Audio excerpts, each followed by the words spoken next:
Murph, I know last year during Halloween time you were very scared and an illusory wall haunted us with Castlevania 3. No longer frightened of illusory walls. I'm way more frightened Yeah. of dudes named Lucas. Okay, yes, there's no chance a person named Lucas will show up. You're safe, I promise. Okay. Huh? Absolutely not. What's that at the door? Hello. Oh, hey, Lucas, how's it going? It's going great. Whoa! Probably. Don't mind Murph. Tell us about yourself. Yeah, is this the intro part? Yes. Yes. My name is Lucas, and I write words on the internet about video games, and I'm kind of old, so go. I've been doing it for a while. Yeah. Where might we find some of your work? Sure. Right now, mostly at Shack News. In the past, Prima Games, Silicon Era, Shonen Jump, so on and so forth. Now, Yeah. more importantly, what kind of video games do you play? Mostly ones from Japan. It just kind of worked out that way. Yeah. It's just like a vibe that has kind of, built itself over so many years. I can tell it's like obviously you like RPGs, but what else? Like, is it specifically RPGs, or is it a much broader? I like Japanese games.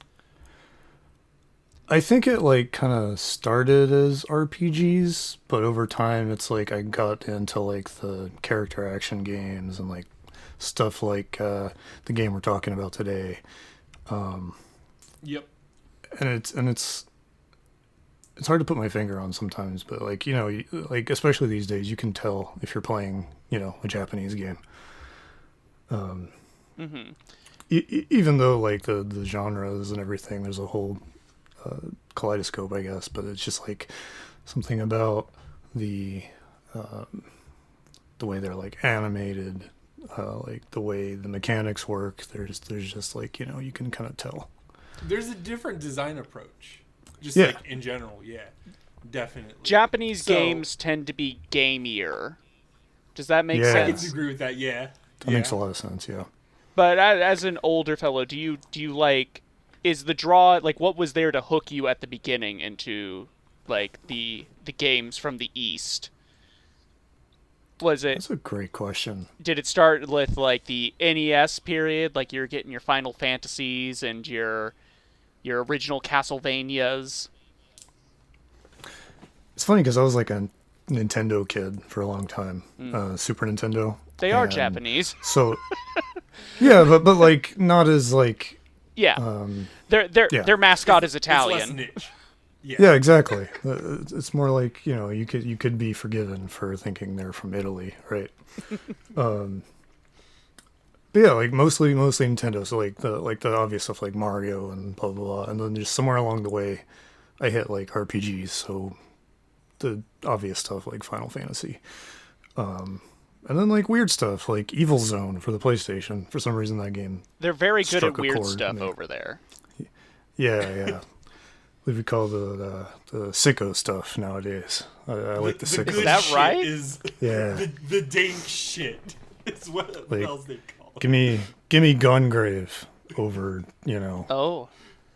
Gears of War or whatever. There you go. That's the type of thing I'm rolling with. But what about Dragon Quest 2? What about Dragon Quest II? It was on the list. I saw the list. Yeah, exactly. It was titled Dragon Warrior 2 when initially localized to North America. True. And the second or third time too. What was the purpose for this? What you playing? Are you a Dragon Warrior fan or Dragon Quest fan? And looking back on it, or have you played this a bunch? So I got an analog pocket recently. Oh, that'll do it. Yeah. Yeah. And I don't have a ton of Game Boy carts lying around for various reasons, but I do have a Dragon Quest shelf or a shrine, maybe. And I've had this stack of Game Boy carts that I haven't really played super seriously. So I was just kind of I got this analog pocket. I'll drop a Dragon Warrior 1 and 2 in there and see what happens. So why those ones specifically? Because whenever I hear people talk about Dragon Quest, it always seems to start with 3 onwards. Because isn't that when more Toriyama elements got inserted into the games? 3 was just like a more fleshed out kind of thing. Like it had a job system. Okay. And that was like a big deal at the time. And arguably it kind of had more of like a story, but I think it's usually just like the control you have over it is what brought people to it, like originally. I think in this case it was just kind of an arbitrary decision. Like I played Dragon Quest 1 and 2 like on NES and like mobile and Switch a little bit, but I hadn't really played the Game Boy version, so I was just like, oh, what the hell, I'll start with these. Are you one of those people that, like, sometimes, very rarely, I'll see a division between Dragon Quest fans and Final Fantasy fans? Now, your Discord avatar is Cloud Strife, so I'm wondering if there may be some... But you said you had a shrine to Dragon Quest. It's not just Cloud Strife. Cloud Strife in front of a Butterfinger bar. Oh, that It's is really what that important. is. Oh my goodness. I wanted to have a gimmick at one point when I was doing a little more stuff like this on the regular, where I would have like a different weird Final Fantasy food crossover thing as like my avatar or whatever. Okay. So I've got You're like just doing the KFC Pepsi. thing. Yeah, exactly. I There have, was a at PAX... a weird one where it was like frozen vegetables or something for Final Fantasy VII Remake that was really funny, but I never got around to that. Go ahead. At PAX, I wore a shirt that was Sora from Kingdom Hearts standing outside a 7-Eleven. That's the vibe. That's the vibe. Yeah, it's good stuff. Just you never, especially like growing up as like I guess an elder millennial or whatever, that kind of crossover was so much more rare than it is now. Mm-hmm. You know what I mean? I never would have thought, even though like Final Fantasy VII did have like, you know, Pepsi and whatever else. It's just like seeing that in real life is still weird to me. Yeah, like it was Lightning that was had like a clothes deal, or she was like a virtual model for something. Yeah, she was like oh god, I know exactly what you're talking about. It was similar to like the JoJo guy where he had deals with great, now I'm forgetting. Fashion, Vogue. Yeah, I know. Yeah, stuff like that. Yeah, that was weird.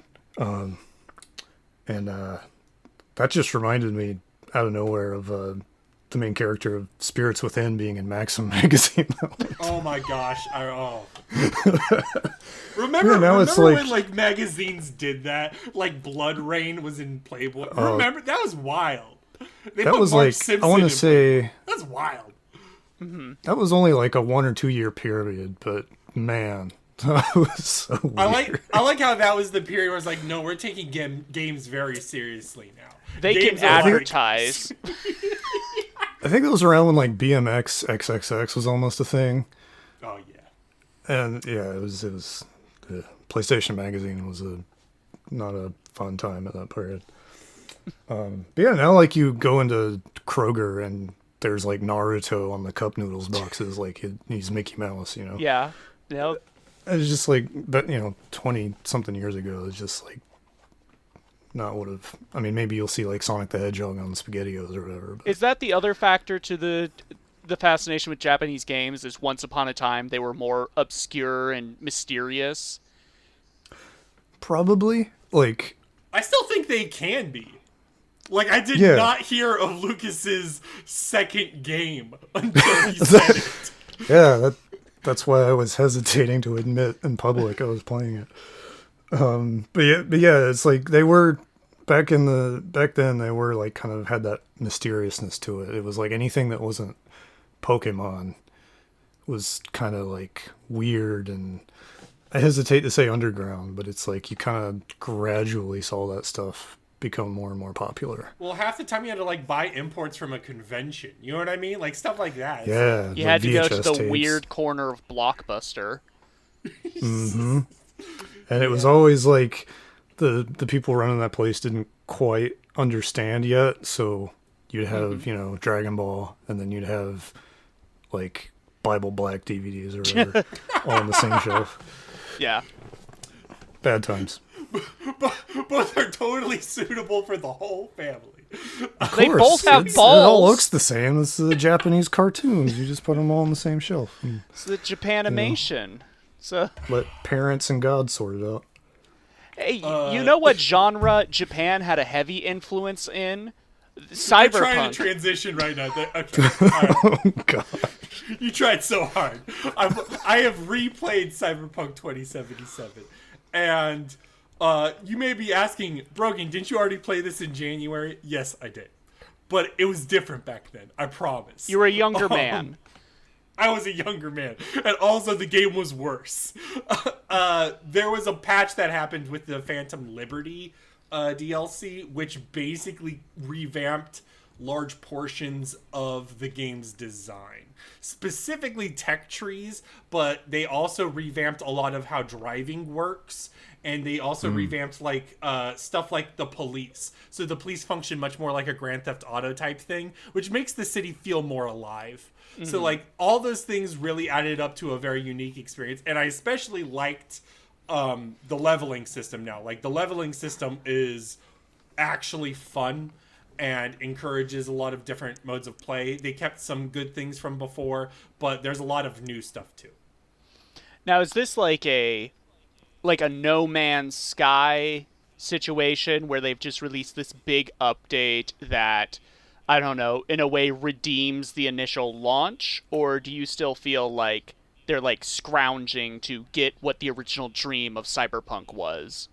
Okay, all right. So I feel like the original dream and the original selling point is never happening. That's not, that's not gonna be it. But the game is, I would say, full and something that people would actually want to play and is good. Literally, the way they advertise Phantom Liberty, like they got Idris Elba to look into the camera for a commercial and say in his final lines in the 2-minute commercial, the game is fixed. And oh my God.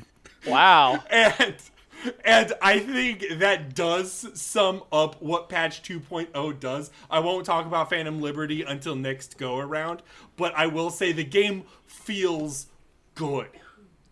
Instead of like overlooking things or being like, blah, blah, blah, blah, blah. This game is like unambiguously fun now for multiple ways that it wasn't before. Like in January, I was overlooking some things. I was like, I see something there. There's some potential. And here it really allows it to pop. This is my second playthrough. So like I was already getting tired of especially the early story missions, even though there are multiple origins and stuff. I was like, but also once I got into the newer mechanics and stuff, I was caring more about the story. And there were some really good performances here and stuff. So that was a good lesson for me. I heard they patched out Elon Musk. Good. Because there used to be a thing in one of the intros where he would walk in while you're in the bathroom and look in the mirror, then leave. Apparently, while Grimes was recording her cameo in Cyberpunk, Elon went in with a flintlock pistol and threatened, or not threatened, but he was like, yo, put me in this game. And that's what they did. And they regret it. And I agree. It was a big regret. It was like his Twitter sync moment. Yeah. That's his canon I event. have 2 questions about Cyberpunk. Go ahead. I will answer them. So, were you, like, anticipating Cyberpunk, like, on the way to it coming out? Okay, no. Okay. No. The short answer is no. I was interested. I looked at it from a glance. I was never bought into the hype of the initial trailer. I never do that. I thought, oh, Keanu Reeves, Cyberpunk. And I had, like, seen the TTRPG before because it was a tabletop earlier. And I thought that was really cool. But, like, no, I was not, like, invested. I've never played the Witcher games. So CD Projekt Red was never sacred in my book. Okay, perfect. So my second question is, do you feel like there was this massive wave of like anguish over the game not being very good, at least in terms of like, you know, social media and whatnot. Like, I feel like something like No Man's Sky, everyone was like, oh, that's weird how bad it is because of all the marketing and everything. And then it was like, okay, it's bad. And then I think time passes and it comes. But with Cyberpunk, it was like, why isn't this good? And I don't know if like I was just perceiving it that way. No, I think I'm not gonna lie. I saw people legitimately bummed about No Man's Sky. I think that's a weirder scenario because it was always going to be downscaled because it was like a smaller game.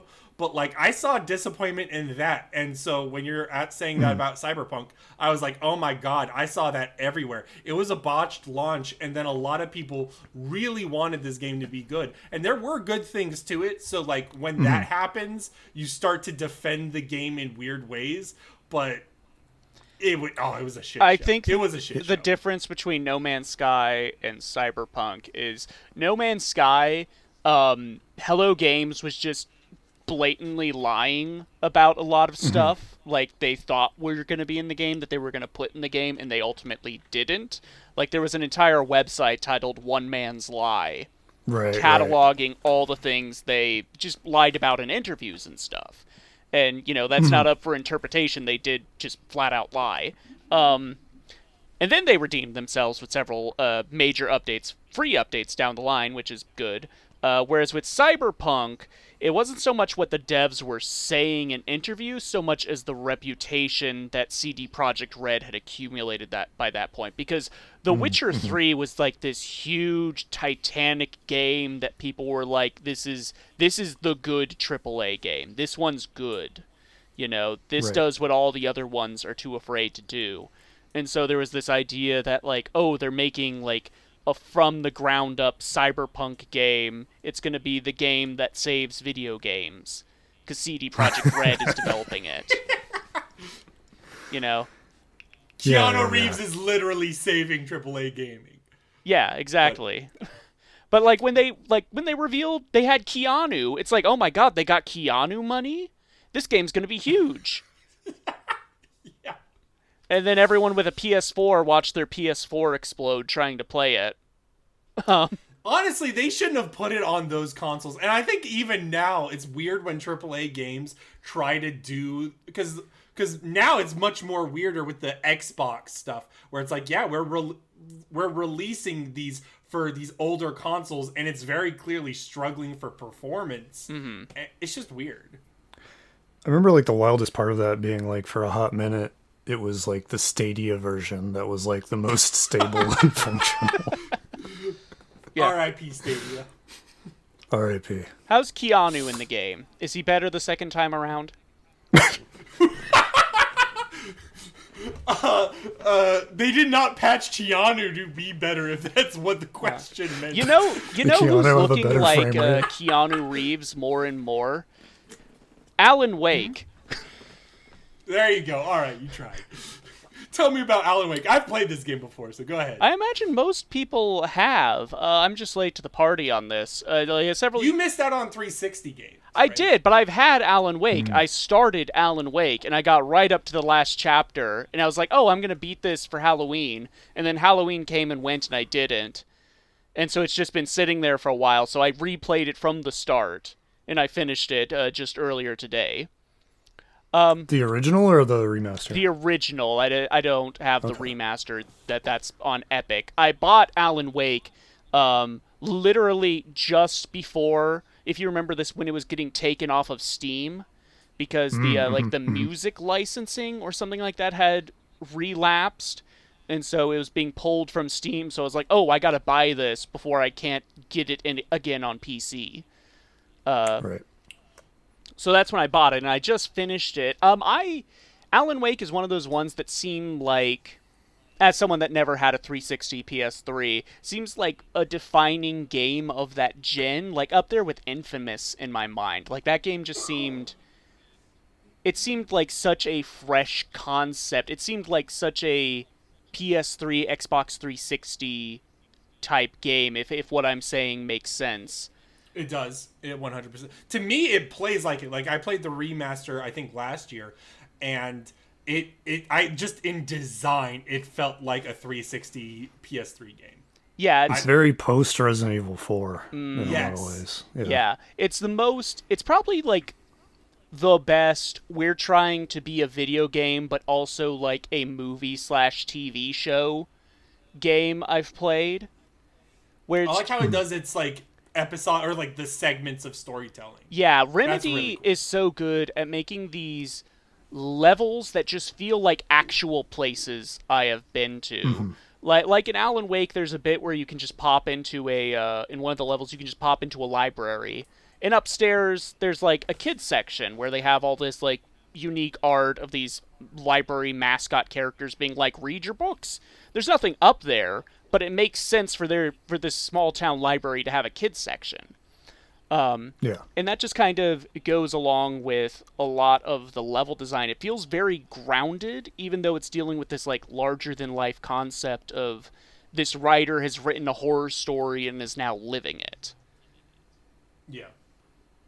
I think very, very much made by Stephen King sickos. Uh-huh. Oh yeah. But even then, that's like the narrative is so neat in how it makes that like a meta aspect of like, this is how a horror story has to go. This is how it has to be written. It's deliberately trope filled.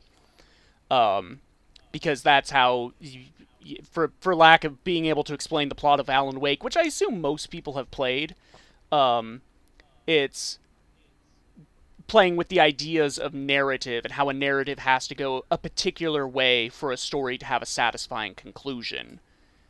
Yeah. And I just found that very neat. I think I really like... Did it excite you more for the sequel? It does. Like, I'm more interested in getting the sequel now, like, which comes out very soon, than I was at the start of this week when I had just started the game. yeah. And I like the combat design. I feel like they don't do enough with it. It feels like there's only like 3 or so tricks you can do at any given time. And towards the end, the combat encounters get really drawn out and just repetitive. Like by the time you're on your 3rd boss that's like a vehicle trying to run you over, it's like, okay, do you have any other ideas for this concept? Yeah. Yeah. You only do so much with a flashlight. Yep. Also, I don't think this game really needed platforming or puzzle elements.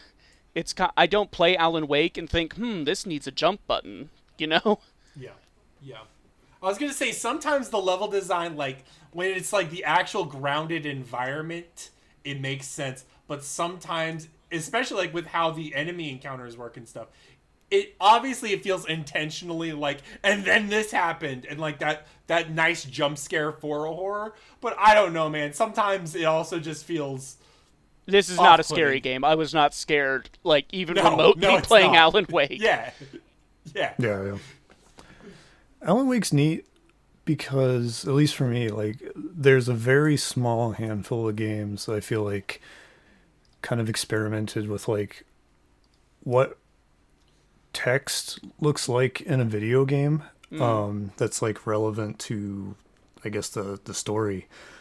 By that I mean like you have those moments where you're just sitting there reading, and it's like actually I don't know how to say this without sounding kind of snobby, but it's actually like authored writing. You know what I mean? Like it is writing.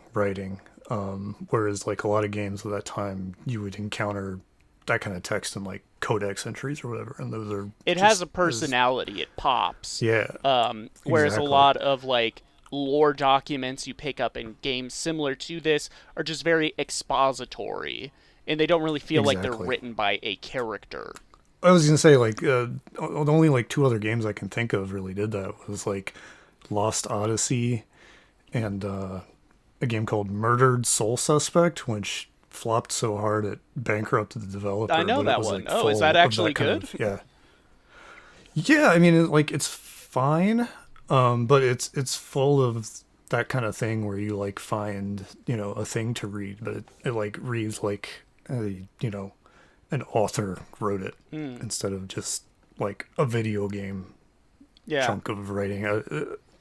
It's kind of hard to explain, but like it's very similar. You get that kind of vibe, and I don't think aside from those 3 games, I can't think of anything else that's really tried to do that. No, my favorite bit of the Alan Wake writing is it's like you guys were saying with the lore documents thing is like, it's number one, it's not dry, it's like well written, but also sometimes because of like how the dynamic of the game works, you're reading something that just happened, you're reading something before, and then you're reading something that hasn't happened yet, and you're like, oh fuck, you know what I mean? Yeah. Mm-hmm.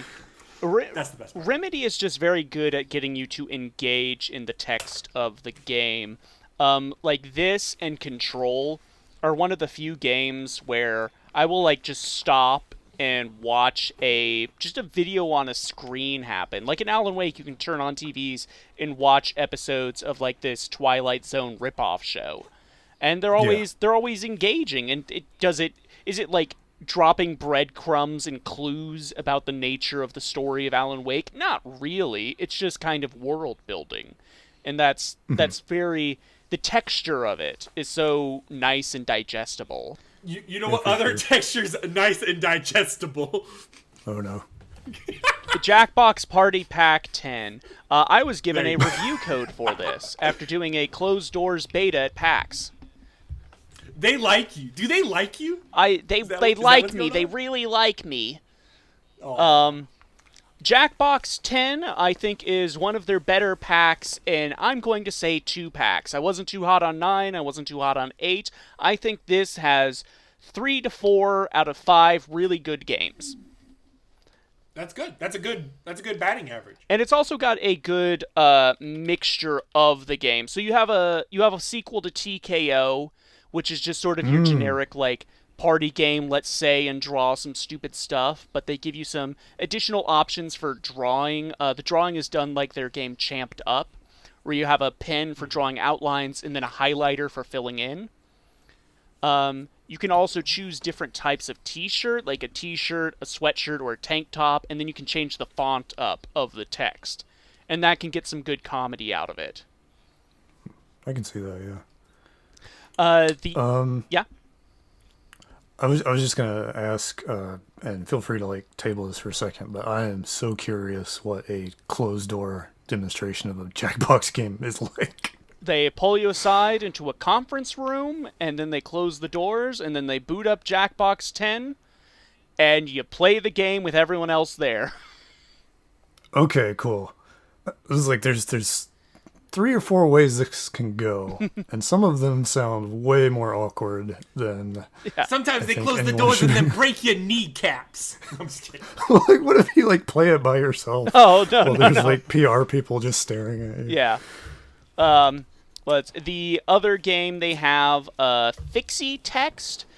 This is your sort of goofy excuse to write the word "come" over and over again game.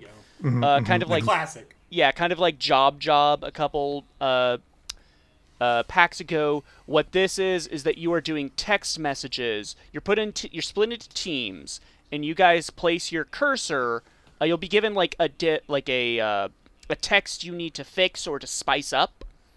And you guys plonk your cursors down, and you just type in to fix it, but you don't have a backspace, and you don't have a delete button, and you can't see where the other players are typing. So it's just chaos, it's just word salad, it's just now vowels and consonants getting crunched together, and then when the round is over, a robot voice reads it back, and that's funny. That's pretty good. So, wow. And then everyone votes on their favorite words. Interesting. That sounds a little bit like Cards Against Humanity thing, where it's like lowest common denominator stuff. Yeah. Then we got the trivia game of the pack, which I think is one of their better in a while. Time Jinx. This one is all time-based questions, so it will be like something along the lines of, what year was Dracula published? and it will give you a range, like it's between this year, and you plonk it in, and however close you are, that's the amount of points you get. And it's like golf, you're going for lower points because you're closer to the correct date. Mm-hmm. And then it will do a lot of different, like, fun in-between rounds, like, you're at a party in the year 2000s. What game show that just premiered should you be talking about? Jeopardy, Who Wants to Be a Millionaire, or You Bet Your Life? And it's like you're supposed to say Who Wants to Be a Millionaire, because that just premiered, you know? I think it's got a good variety of different rounds, and it's something I could, like, put on for people that aren't really, like, into some of the more creative-oriented Jackbox games, but, like enjoy a good trivia game. This is also one of the packs. I don't know when they started doing this, but there's a toggle where you can filter out more U.S.-centered questions. And that's good for us who play with a lot of international friends who are like, what the hell is the Jersey Shore? Why are we getting questions about this? I have no purchase on this. Jersey Shore is an American institution. It's culturally significant, you know. Well, where's Jersey Shore babies? I guess with the situation, I don't know. Yeah. Continue. The other game that's sort of... It really depends. This is the It Really Depends game, and it's a game they've been trying to do since Jackbox 3, they told me, is Do Re Mi. This is a rhythm game, where you can pick from a variety of public domain songs like Row Row Your Boat, Flight of the Bumblebee, and The Hall of the Mountain King, even some other Jackbox tracks. And then you each pick an instrument, and then you just do a straight-up Guitar Hero game on your phone. Oh. And some instruments... How does that work out? And that's where the factor comes in, because depending on your instrument, and they're ranked from easy to very hard, you get more frets, like more lanes you have to tap on. And when the round is over, it will play back your track with everyone's, like, instruments, like, as they tapped, like, thrown in. Oh, man. And it's supposed to be... That sounds funny. It's supposed to be funny because some of the instruments are, like, constant screaming, cowbell, fart noises, you know?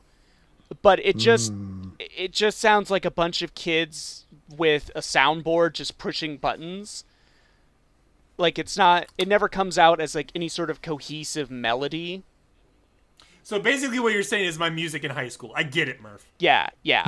And it's just one of those things where I wish a Jackbox rhythm game wasn't just a straightforward rhythm game, you know? Like, there's no twist on it, really, other than, ooh, you've got some wacky instruments. Yeah, I feel like if they did something almost like Trombone Hero, that would be really, like, legitimately funny. That was the disappointing part, because if you miss a note, it doesn't play, like, any sort of failed note in the playback. It's just a blank, like, note. It doesn't play any sound. So it's not even like you get some sort of, like, bad cacophony of music. And the final game, which is sort of the hardest one to figure out, is Hypnotorious. This is a very... It's a good name, though. This is a very pop culture focused game where you all will be assigned an identity. So, for instance, in the round we did, I was assigned Neytiri from Avatar.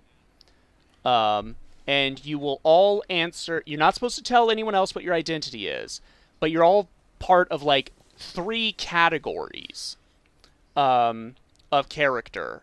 And you will be answering questions, trying to give clues about who your character is, and then in between rounds, you'll try to sort each other into different jars to figure out what the categories you are. Did that make sense?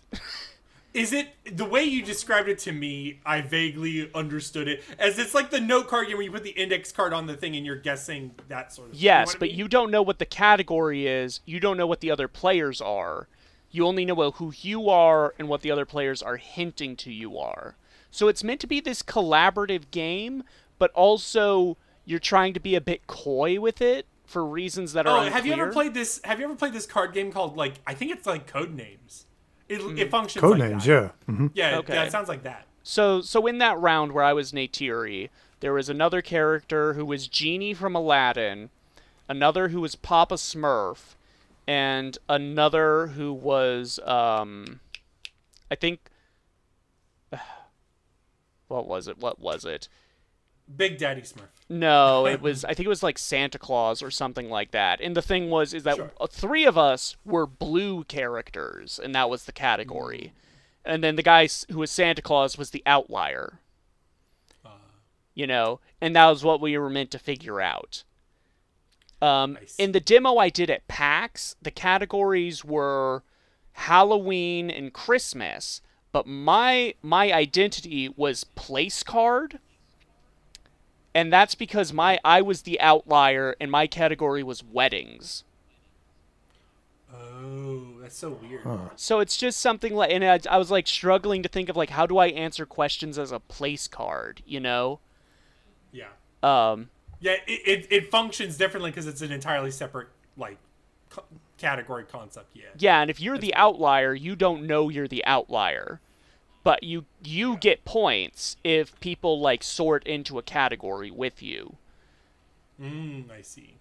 So it's just a weird sort of social deduction game. I think it could have gotten a second pass or so. I think it's the weakest game out of the pack, even above the rhythm one, because the rhythm one's at least like functional as a rhythm game. I don't really know what they're going for with this one. Yeah. But overall, solid opinions on this party. yeah, I think 3 out of 5 ain't bad, says Meatloaf. Nope. And you know something? Out of these 5, you could call this an Omega Quintet. You could actually, because a quintet is 5. Yeah, I was saving that one. I was saving it. That was pretty good. Lucas, tell us about Omega Quintet. Where do I start? Okay. Okay. What is this game? Tell me what this game yeah. is. Are either of y'all familiar with Compile Heart? No. Okay. Hyperdimension Neptunia? Yes. I have seen that. Okay. All right. So that gives you a little runway. So Compile Heart is this company that makes these kind of like ostensibly low budget, very like otaku audience friendly RPG games. And it's always really hard to get a handle on like what their reputation actually is. But In terms of what? just like, I think people just don't know if it's like, you know, one of those like, Is it ironic?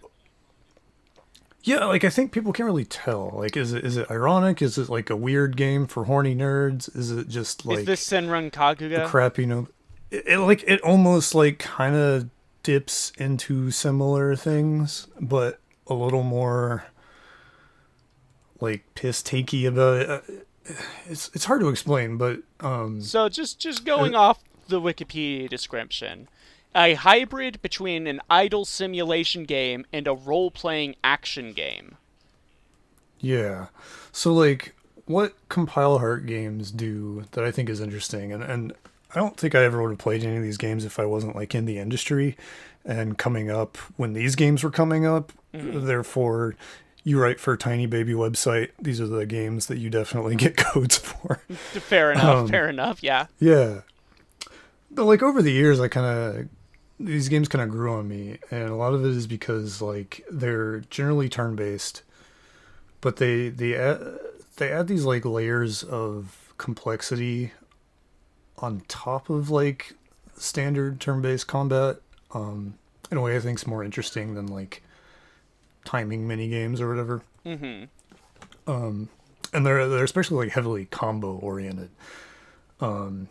So like for example, in a Neptunia game, you have like 3 tiers of attack, and you kind of fill out multiple slots for each tier, and then when you're building on a combo, you can like jump up and down the tiers to make more complicated combos, and there's stagger bars and all this nonsense. But it's all still like turn-based. Like, take your time, think about what you're doing. You're not in a rush. You're not having to do timing-y stuff. So in this game, the central gimmick is like, as your characters get better, they get more actions, basically. So you go from like the beginning of the game, your person gets 1 attack, to later on in the game they can have like 5 or more, depending on conditions. And then you've got like skills that is just like regular casting magic or whatever. But then on occasions you can sort of press the like everything button, and that's when you can sort of start interacting between your characters.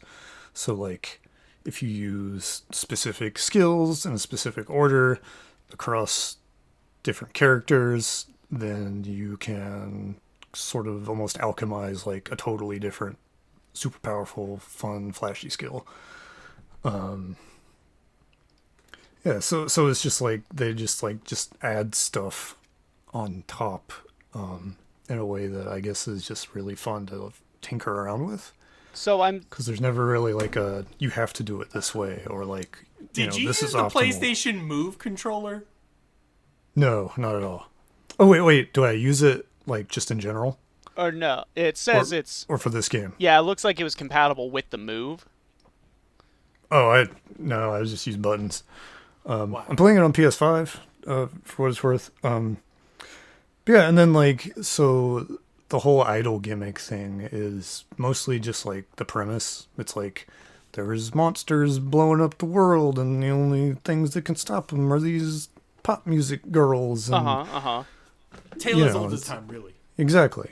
But I guess like the big gimmick there, which I haven't really messed with, is you can like kind of create your own like PV concert videos in a way that's almost comparable to like putting an entrance together in like a WWE game. Okay.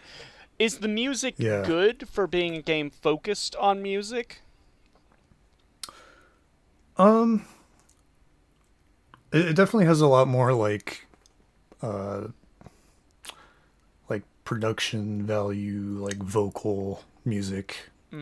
Whereas like a lot of games from this company, they're just kind of like kind of stuff. But this one is like, okay, there's like actual like pop music tracks that the voice cast is singing, and so on and so forth. Now, Lucas, this is a safe place. So you Sure. can be honest with us. Are you just playing this game for the combat, or is the story getting to you? The plot. No, that's the thing that like. So like the Neptunia games are ostensibly like parodies of like the game industry. Like as a whole. It's like the original game is basically about like the consoles as nation states fighting against like a evil character literally called R4, but like spelled out. Okay. So it's like evil piracy, blah blah blah. And then they kind of get more complicated and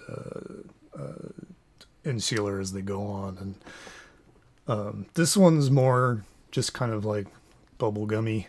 Like it doesn't really seem to be trying to tell a joke or anything particular. It's just kind of like happy-go-lucky, I guess.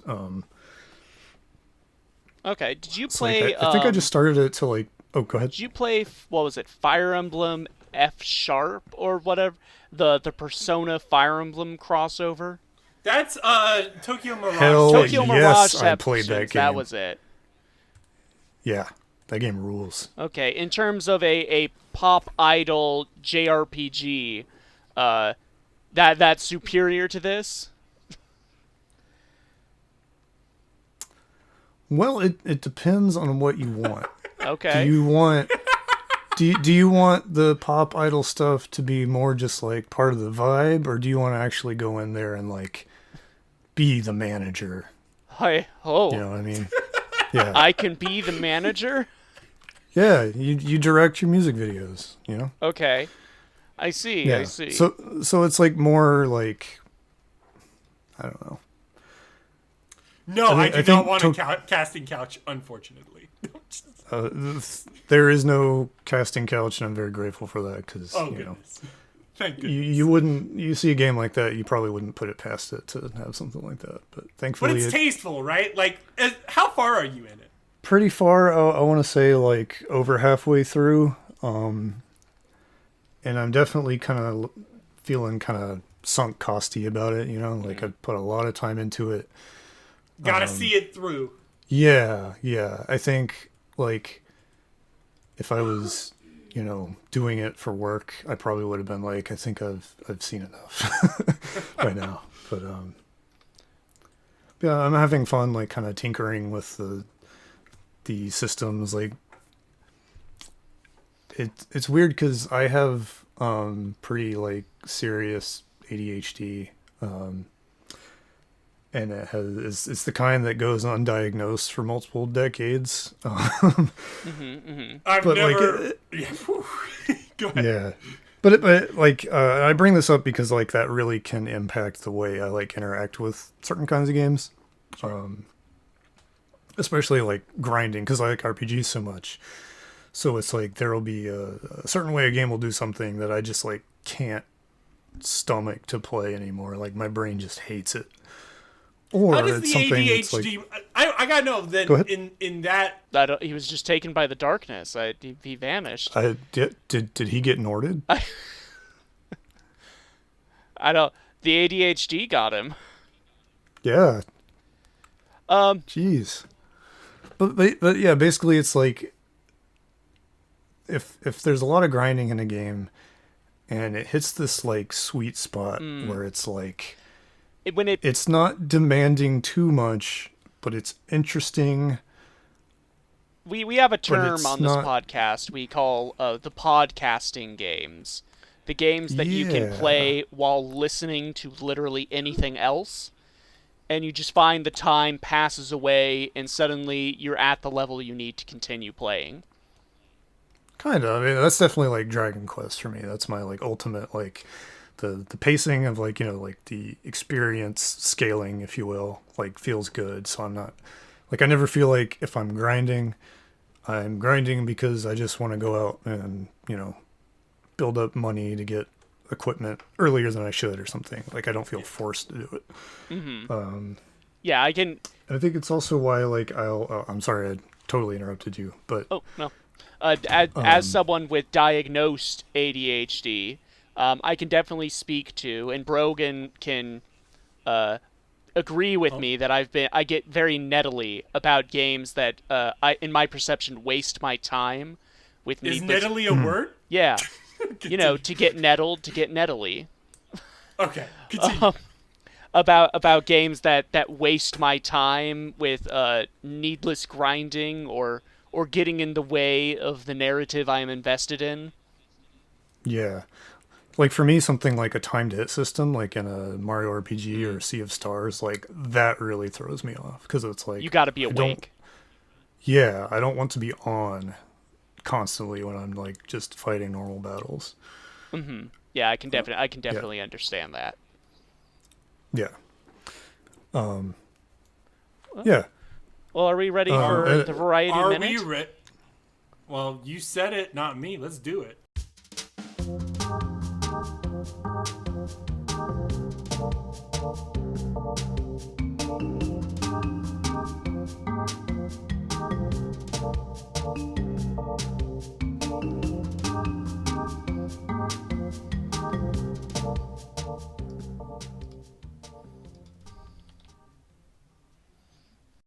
Time.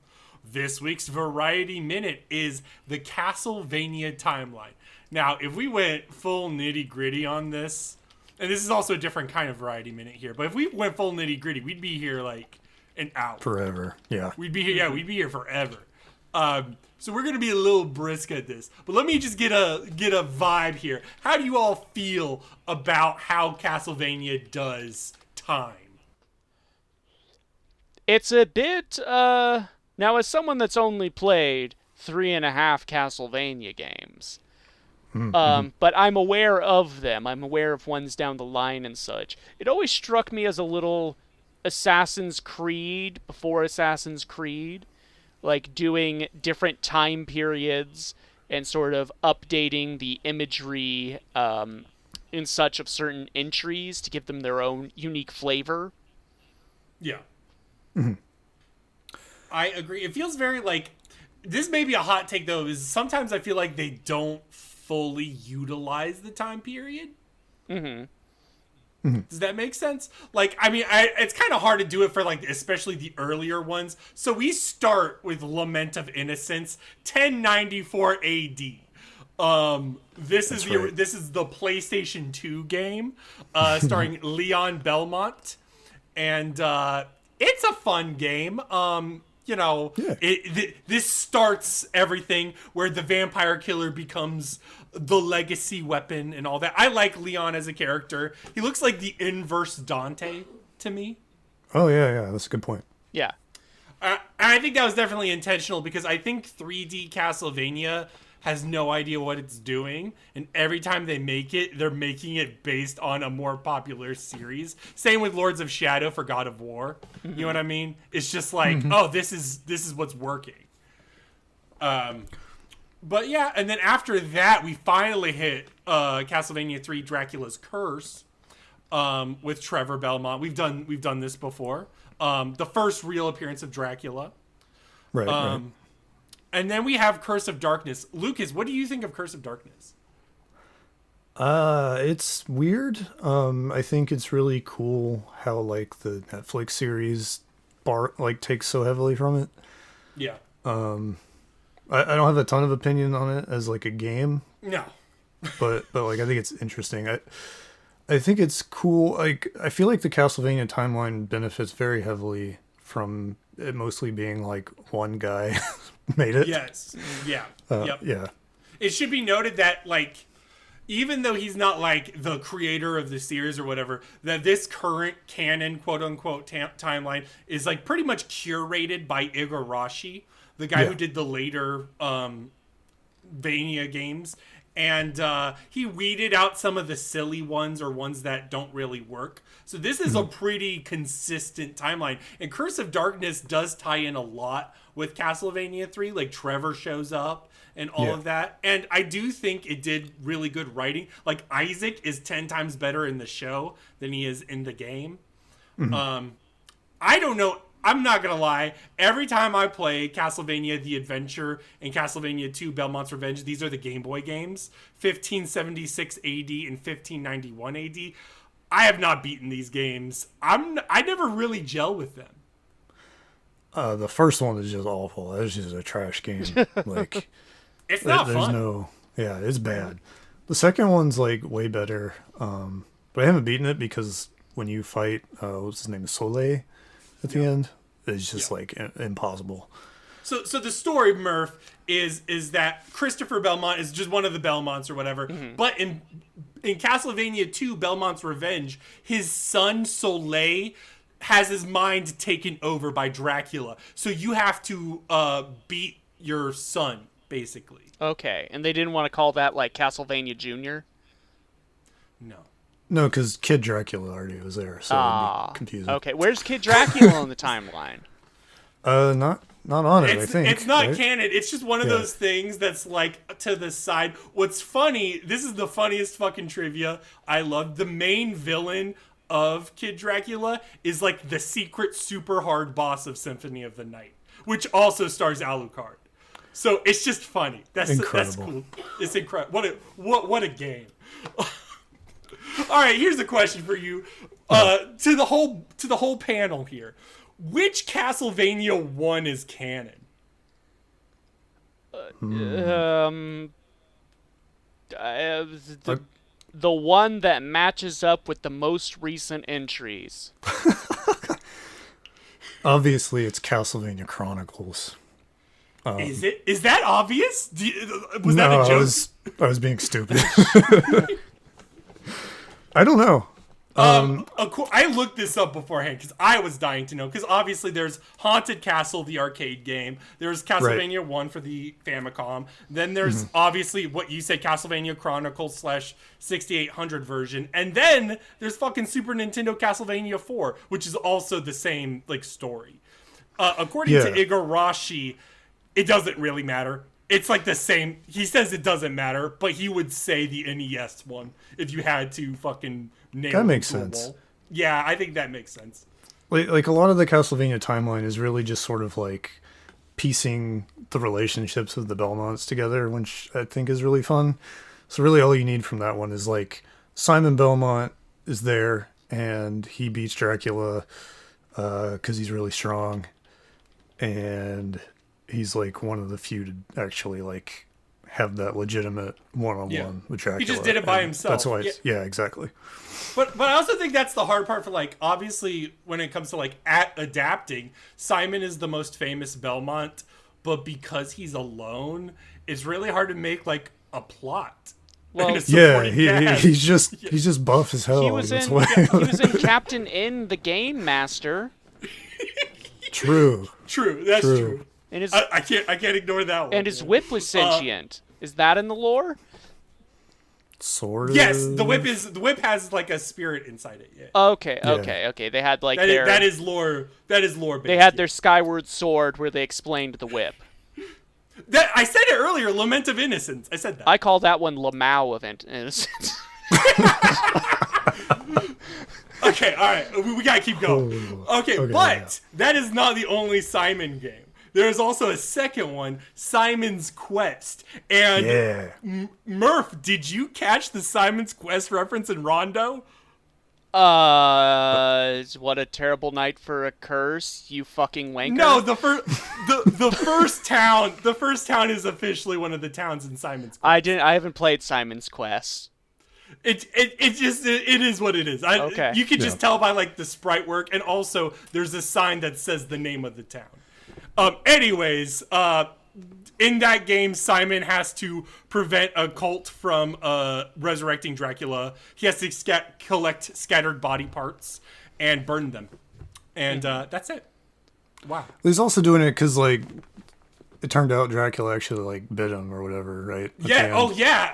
He's cursed. Yeah. It is interesting that they were like, okay, Castlevania 1, Castlevania 2, direct follow-up, Castlevania 3. Prequel set hundreds of years before. That's because they knew they fucked up with 2. Okay. That's why. Is that the reason why we have like the Belmont clan? Is because Castlevania 2 was bad? Quite possibly. I think that's totally on the table. I don't know if that's possible. Ever confirmed. Yeah. It's cool because like the whole thing is like every 100 years Dracula comes back, and then like the way the timeline works, it's like there's like the legitimate Dracula fights, and then there's like some asshole trying to like cheat and bring Dracula back in a different way. And it's always like the Belmonts that actually like go toe to toe with Dracula in some way or another. So it's like Trevor, Simon, Richter. They're positioned as these like really important pieces of like the Belmont line, and they get to like they get talked about, they get back reference. They're like really important, especially the guy we'll be talking about that. Yeah. But funny you say that last bit about not actually fighting Dracula, but fighting some dude that like kind of wanted to be Dracula, because that's kind of what's going on in Harmony of Dissonance. So Harmony of Dissonance, totally. This is also interesting because the Simon Juiced Richter generation gap is very slim. So Simon's Quest is 1698. Harmony of Dissonance is 1748. So that's about like 50 years later, right? So Simon's technically possibly alive. He has a grandson named Juiced. So this is a pretty direct line here. And basically his friend Maxim has like a pent-up like thing going on. So his psychic repression has created an evil castle, is making like a phantom Dracula. It's not real Dracula, but with Dracula's remains and like death orchestrating things, it like becomes this weird scenario. Point is, it's a good game. I like Harmony of Dissonance a lot. People are so unfair to the game. It might be my favorite Igavania. I recently replayed it. Juiced moves so well, and he also has such a good magic system. And He's so cool. Those two things alone make the game for me. The map, it is what it is. But Yeah. The soundtrack, like, I don't understand how people hate on the soundtrack so much. I agree. And the visuals are really good because they just came off of Circle of the Moon. So they're like, what if we make this game pretty? Right. Anyways, Circle of Moon's the real stinker, honestly. we have done a DD cast episode on that with Pavlos. There's good things about it, but like playing it back to back with Harmony of Dissonance or even Aria, you're like, oh wow, Circle's not. Yeah, there's something wrong with it. Anyways, so like 1792, so like another 50 years. Juiced's grandson is Richter Belmont. And we will talk about Rondo of Blood later, so we're just going to skip that one. But after that is Symphony of the Night, 5 years later. Yep. And how do you feel about Alucard? I mean, he's cool. Yeah, he's alright. Yeah, like, I don't know. It's like, Murph, how do you feel about Alucard? Did you know Alucard is played by Yuri Lowenthal?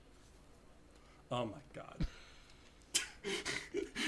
You just have that played by Yuri Lowenthal trivia in your back pocket. Yeah. This castle is a creature of chaos. Wait. Alucard in the original dub or the no, he's the which current. dub? Okay. Alucard is a cool concept. He's a lot cooler than his name being Dracula spelled backwards would suggest. I love it.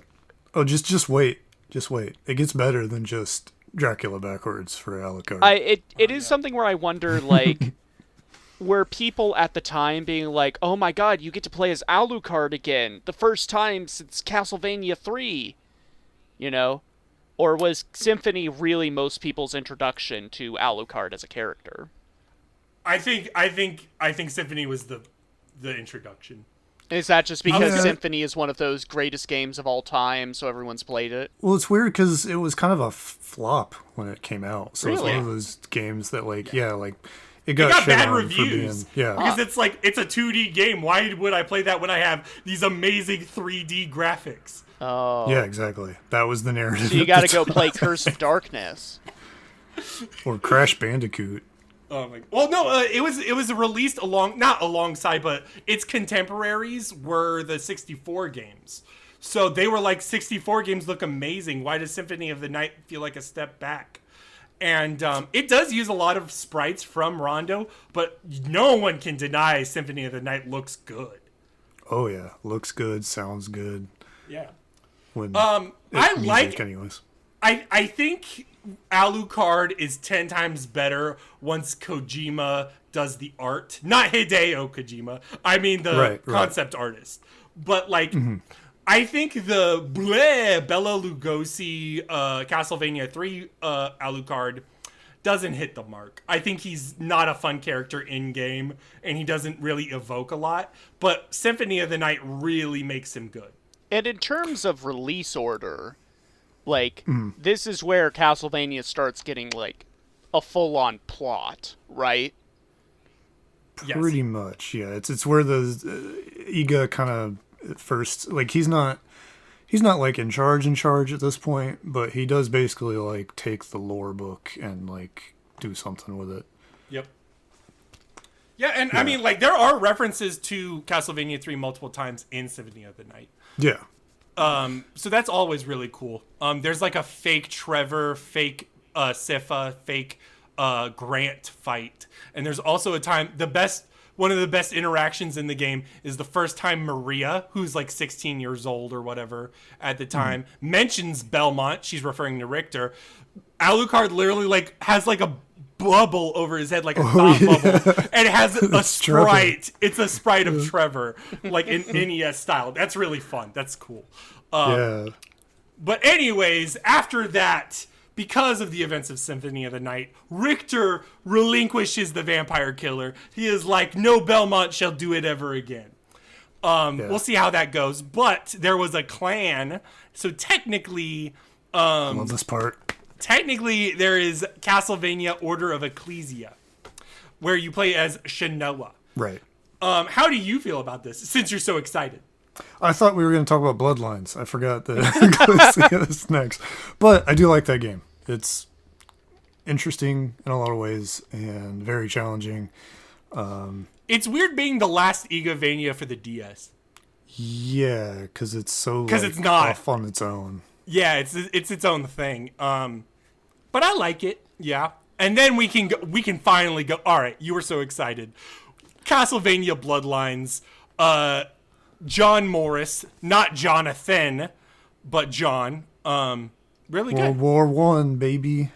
Also important to note that this is canon to, I think, the original Dracula. The actual Bram Stoker's Dracula happens, right? Yep. John Morris is like the son of the guy in the book who kills Dracula. Quincy Morris, I believe. Yeah, right? yeah. I don't know. He's either his son or his grandson. But yeah. So the Van Helsings are canon to Castlevania lore? Yeah. Yes. I don't think the Van Helsings are ever mentioned. No, they're not. But if we assume the Bram Stoker's canon, that's funny. Just imagine being Van Helsing and then just like, oh, no one cares. It's all no one cares. Upstaged by the Belmonts. Huh. I like Castlevania Bloodlines a lot, and it also has notably another playable character, Eric Lucard, and like Igarashi like kind of hinted that maybe like something's going on because Eric Lucard holds the Alucard spear, so that's never answered, but there's something going on there. Right, wow. And it's also it takes another cue from like. I don't know if you want to say like history or not, but like the whole like not Dracula villain is important. Yes, it's a different vampire. Yeah, Elizabeth Bathory, or however you're supposed to pronounce it. Interestingly enough, have y'all seen Requiem yet? Yes, I watched it all today in preparation. She is the boss of Bloodlines. Yeah. She's the final, like she's the bad guy of Bloodlines. Yeah. So that's interesting, and I like I guess we can talk about Nocturne later or whatever. But like, that I like Bloodlines, and then it goes into Jonathan Morris from Portrait of Ruin, 1944 A.D. So it's World War II. You're with Charlotte, and you team up, and it's a really good game. I love Portrait of Ruin. I do too. They take a step back in like the actual like character concept art, but the game still is fun. It's still really good. And they do interesting things with the story. Yep. Namely that they bring back they bring back one of the people basically. I don't remember the fucking guy. From Bloodlines? Or yes. Yeah, Lucard. He's like a ghost or something. Yeah, he's like a ghost because I think if I remember the lore right, his daughters are like the twin vampires, right? Yeah, something like that. And Jonathan Morris, obviously John Morris' son, and then you get Whip lore in this one. Yes, this is the Whip lore one because he is not a Belmont. He is not worthy to wield the whip, but you start the game with it. It's not very good, and I think it hurts you. But you have to do a... Go ahead. Oh, sorry. It turns out that like that's why his dad died is because he used the vampire killer too much. It killed him. And there's a side quest where you can actually use the whip in its full capacity, and it is pretty much one of the best weapons in the game. And it is the secret Richter boss fight because you fight technically like the last Belmont who had the whip. So that's super fun. Yeah. And then we're finally getting to the quote unquote modern era. I still consider the year 2000 to be modern because that's how old I am. Right. 1999, there is no game, but Julius Belmont gets the whip again and kills Dracula. For like the final time. He murders Dracula. That's not a game. Dracula so hard. Actually dies. No. It did not have a game. because Aria of Sorrow is like a bit after it, and it's about that. Does that make sense? Yes, sure. So like in 1999, Julius Belmont murders the fuck out of Dracula, and then what happens is Dracula like kind of splits and reincarnates into different people. Okay. Does that make sense? I think I'm that's the only way to explain it. Yeah, you're okay. Okay, you're good. And so Soma, spoiler alert for Aria of Sorrow, is one of the reincarnations. And so you're going through the game like that, and you're fighting other reincarnations of Dracula. This game's set in 2035? Yes, it's in the future. Yep. And it's also the part where Alucard gets even sillier with his name. How so? So the story is basically like Alucard does his stuff in Symphony, and then he helps with the stuff in 1999, and then he basically is like kind of existing in the background as like the Dracula police. And to conceal his identity, he takes on the new name of Ginya Arikado. Hold on. Totally not Alucard. Arikado. I see. Not the same guy. Yeah. It's so silly. Are these the ones where in the Netflix show, when the Bill Nighy character is falling through time and he sees a mecha from Battlefield 2142? What? Is that what this is from? That. I don't remember that. There's not like heavy future stuff. Like you can get like a gun in Aria of Sorrow, but like it's not like heavy future. Okay. It's like very realistic-ish future. I mean, I think that's one of the few times where it's like, in the distant future, things will pretty much be the same. So exactly. Playing Cyberpunk where it's like 2013, and it's like just the same shit. It's like it's completely different. It's wild. Anyways, so Dawn of Sorrow happened. Go ahead. So where's So what? So stuff like the N64 games aren't canon, or they just don't know where to put them in canon? Nope. Well, a little bit of that, but yeah, basically there's no good spot for them, and sometimes they go against canon. Yeah. When Iga kind of took over as like the Castlevania producer, and he like made the for real timeline, he took a few games out of it just to like... Okay, they didn't have the balls to do like the Zelda thing of like, this is the timeline where Trevor failed. Yeah, it's one timeline, thank goodness. Okay. Fair I'm enough. not gonna lie, I think Circle of the Moon could have been canon. It could have. There seemed to be some like weird beef there, because he was like, hell no, he didn't like the not game. canon. Yeah, he did not like that game. Yeah. Dawn of Sorrow happens, and then we pretty much caught up. That's the end of the timeline. That happens in 2036. Yep. Well, are we counting Soma... the Pachinko machines? Oh my god. Probably. Oh, there's a Kid Dracula timeline. All right, get this. Oh, no. It's 11797 AD. That's the reason why it's not canon. Is it takes place so far in the future. Sure. Oh, okay. Makes sense. Yeah. Are y'all ready to talk about the game of the week? Yeah. Just like I just want to point out one more thing about the timeline. I think it's really interesting, especially as the series goes forward, is like the 1999 thing has such like a fun mystique about it. Yeah. Because like it kind of becomes this like focal point of the like latter half of the overall story. Yeah. But it's just never depicted. And Julius is such a cool Belmont. Yeah. They're just like the Battle of 1999. Some real shit happened. The moon was involved. It's weird to think about a Castlevania character like being there for the rise of grunge. I was imagining a Netflix 1999. It was like Julius listening to Nirvana. I'm like, I'm kind of about it. Okay. Oh, he probably does. Very JoJo's. The problem with JoJo's is, as well is it just went to modern times too fast. Like it was just like, let's just give up on it. Let's just, you know what I mean? Yeah. Oh well. Anyways, let's talk about Rondo of Blood. All right.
All right.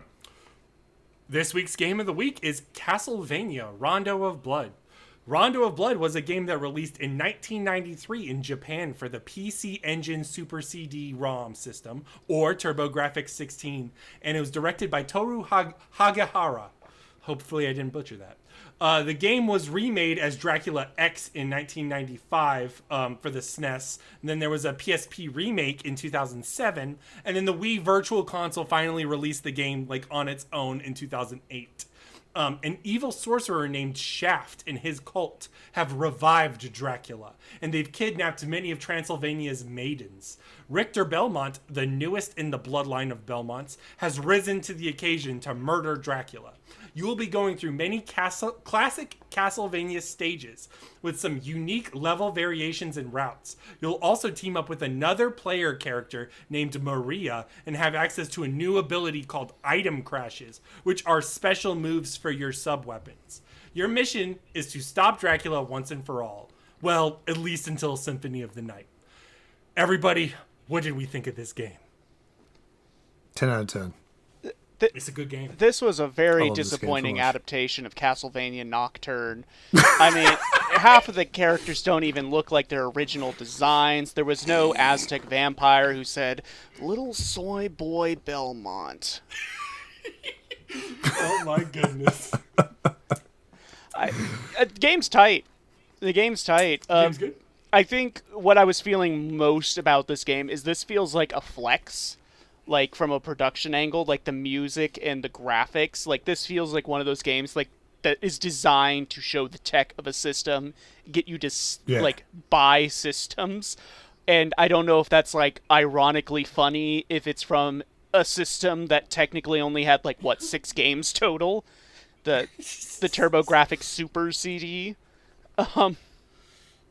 Yeah, I actually tried looking up the whole TurboGrafx family thing, just to do some research and see if because the Analog Pocket can play certain TurboGrafx games, and then they're doing like a duo. And I was just looking through the lists and the different SKUs and like CD versus cart versus other cart, and I was just like, never mind, I'll just play Rondo on PS4. Yeah. Yep. But this is like, I'm gonna say of the 3.5 Castlevania games I've played, which is Castlevania 3, go listen to the episode, listener, Castlevania 1, the original, the NES, and most of Dracula X. Okay, I lied, it was 2.5. This is probably the easiest, and I don't really know if that's because now I'm better at Castlevania games, or they're just being more conscious of the player's time with some of these checkpoints. Yeah. I think it's both. But this game to me is easier than the NES games, but can still be challenging. And I think you've gotten better probably. Yeah, but I think it comes at a weird trade-off where, because I was clipping through it, a lot of the game just isn't very memorable to me compared to something like Castlevania 3. Like Castlevania 3, I can remember a lot of the levels from that. Maybe because I spent a lot of time there, but also they just had more interesting gimmicks to them. Like nothing in Rondo of Blood feels like it comes close to like the cave with the falling blocks and the acid dissolving them. Or something like that. No, there's not a lot of specific set pieces, and a lot of like the specific stuff is very niche. And like, I guess the other reason why you may have had problems remembering things is this is a complicated level design. Yeah. So like, in terms of routing, to me, this game is like if I had a thesis for this game, it would be like it's a very like sequel to Castlevania 3 in terms of having another valid playable character that's fun and engaging on their own. So Maria is like one of the best alternate player characters I've played in a Castlevania. And then the other thing is the stage routing. So Castlevania 3 has you choose between stages, in between stages. Here they decided to pocket that into the level design. So there's really like oftentimes there will be like 2 different levels, or like 2 different hierarchy tiers to a level. So if you let's say you fall down a pit, you'll go, instead of dying instantly, what's going to happen is you're going to fall down to a lower portion of the level. And that will be a separate route, or there'll be a hidden thing that allows you to go to an alternate level or an alternate boss. So in terms of that, the game can be a little confusing. Yeah, but that's also part of the bit that's like forgiving about it, because it has like that Castlevania knockback when you get hit, and the knockback in this game can sometimes get like really egregious in my opinion. But if you get knocked back into a pit, that doesn't mean the game's over. It just means you're on a different route. Yes. And the first time that happened, that like blew my mind. I was like setting down the controller, like, all right, let's start from the beginning, and then I was like, oh no, wait, I'm still playing. Yeah. I think that's cool. It's also got the a level select. Like, you get game over, it's not a total wash. You can start from whatever level that you left off on. As long as you don't care too much about your score, which like who does? No, I don't. If I met someone who like wanted to know what score I got in Rondo of Blood, I'd immediately run in the other direction. They're like some sort of replicant.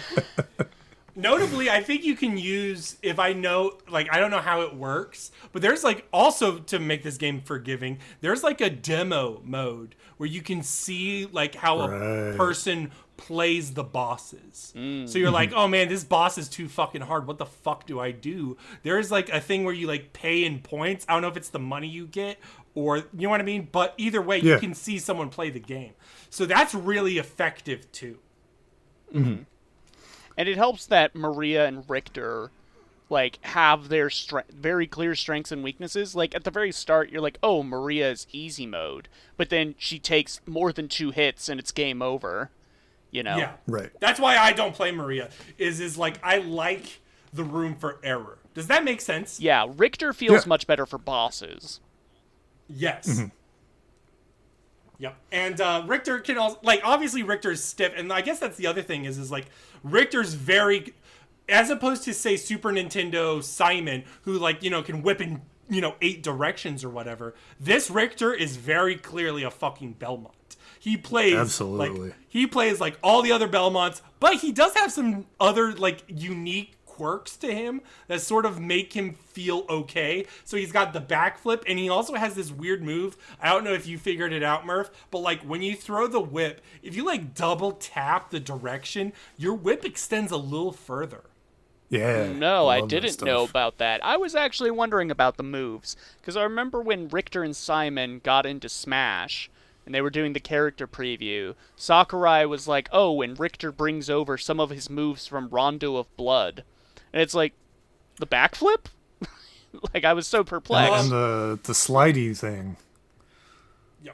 I mean, a lot of that is also from Symphony. So, like, a lot of the stuff you saw was Richter and Symphony. I think a lot of his normals were borrowed from that. But, like the final smash is the item crash. It's the cross item It's the crash. Grand Cross, yeah. I never used too many of the item crushes. It always just felt more useful to have the item, because in a lot of circumstances, I disagree. The item crushes were just like screen wipes. Yes, but you're forgetting something very important about the screen wipe, Murph. And it's not the screen wipe. It is the invincibility. Ah, you're getting those iframes. Gotta get those iframes, baby. I played this game and I recorded it, so you're probably seeing footage right now of me going like, let's pop that baby right now during the Shaft fight real quick. Or the Mummy. You know the Mummy during the Shaft gauntlet, right? I just fucking, I wail on him when he summons, and then I do like one Grand Cross, and then he's done. I'm like, thank God. I just used the Bible. Man, I don't know what to tell you. Either way, though, I think the other thing I like about this game is how cinematic it feels. You're right, it's very like tech heavy, but like this is like the only Castlevania game that starts like with momentum. Yeah, like the game starts with Richter like hiacha hiacha. He's got like horses, and then the Grim Reaper's like whoa. It's great. The opening's tight. Like You're on that Donkey Kong. carriage. And then you land into town, and like that opening cinematic starts, and it's just Richter kicking ass. It's like it gets you pumped up, like, oh yeah, this guy knows what he's doing. The music is so good. Oh my god, that first track is just. I love when Divine Castlevania Bloodlines tracks. is really good. Go ahead. Oh yeah. Oh, I was gonna say, interestingly enough, I like looked this up. I don't remember his name, but the composer for these tracks, he specifically cited as sort of one of the ways for progression in a timeline that he was heavily influenced, especially by the tech as well, by prog rock. You know how like earlier That checks Castlevanias would have like groovy, funky stuff to them. That's still present here, but there's a lot more prog instrumentation here. And you definitely feel that. Yeah, synth, some guitar, you're like, yeah! I love when Castlevania tracks incorporate the creaking of a coffin opening. That's just such that's such a cool element. Like, it should feel so discordant with what, like, the setting and tone is. Like, you have this dark gothic castle with this ancient clan of vampire hunters, and then suddenly Michael Jackson pops on the synth and it's Thriller, you know? But it just works. It's great. Oh, yeah. It's good vibes. This is my favorite, especially classic Castlevania. This is my favorite Castlevania. That checks out. It is a little, it does throw you off a little when you actually get, like, your first cutscene. And it's this twee 90s like anime.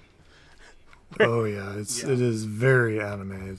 I'm Richter Belmont. Hi, my name's Maria Renard. That's great. I love it. Yeah. Oh, fun fact for you, Brogan. I know this. I don't have my harmonica. I can't do Murph's voice acting trivia. The voice of Annette is currently the voice of Jury.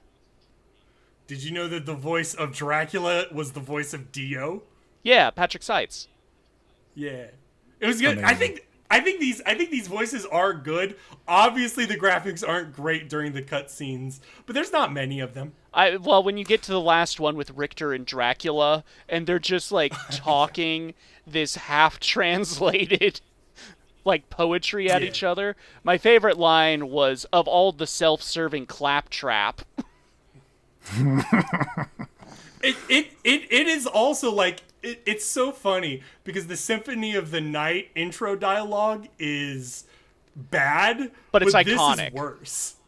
But it's the same dialogue. Like, it's not the same dialogue, but it's like the same sentiments. Yeah. That's what it's supposed to be. And this is worse. Mm-hmm. And it's less iconic, obviously, but I don't know. It's fun. The Dracula fight's not that good. No, I was going to bring that up next, actually. This is the one time I've beaten Dracula in one of these. And I didn't like fighting him in the blue dimension. That felt so disappointing as a backdrop. Yeah, his second form is not fun to deal with in any way. No. Especially because the boss fights in this are pretty dynamic. Like, you got that Wolfman fight. I was stuck for a while on the death fight, but it never frustrated me because I liked the setup. I like that you, like, fight death in the beginning, and then he shows up, and it's like, oh, this is a very typical fight with death in one of these games. But then he drops down and busts out the scythe, and you're going, like, mano-y-mano. Like, that's cool. Yeah, it's a great scene. Yeah. Another thing I really like about the boss fights is they'll have that, like, last move that they do when they're dying. It's like, it's such a cool gimmick. It's cool until you get hit by it, and you're on your, like, last hit. You lose. It doesn't kill you. It doesn't? No, I died to it. No. I died to Shaft's last hit the first time you fight Shaft. Maybe Shaft, because Shaft may be one of those endgame ones, but, like, typically speaking, like the early levels, those early bosses with their final hits don't kill you. Okay. A lot of it's like just a flourish thing. Yeah, and kind of feeding into what I said earlier with the game, like, being easy to its own detriment to a degree is I clipped through a lot of these bosses, like, on my first attempt. Like, sometimes I didn't even, like, properly register it was a boss, like the Carmilla fight. I had to, like, I was looking up a guide as a sort of refresher before this episode, and I was like, did I do that? Was that, like, an alternate area I missed? No, I did that fight. I guess I just beat her so fast. Yeah. There's some weird boss fights in this. I think the alternate section, like the alternate routes, leave a lot to be desired. Mm-hmm. Especially when you get later on. I think, like, alternate level 4 and alternate level 5. Do you want to tell us about alternate level 5, Brogan? Yeah, I will talk about it. So alternate level 5 is the worst level in the game. It is all enemies. There's no boss at the end. You can't access it without beating Dracula beforehand. and it's just a reuse of all the other levels. Like it's just like a screen of each level basically, but it's like remixed. It's meant to be like the hard mode in terms of walking around, and it's frustrating. The music's really good though. It's like my favorite song in the game.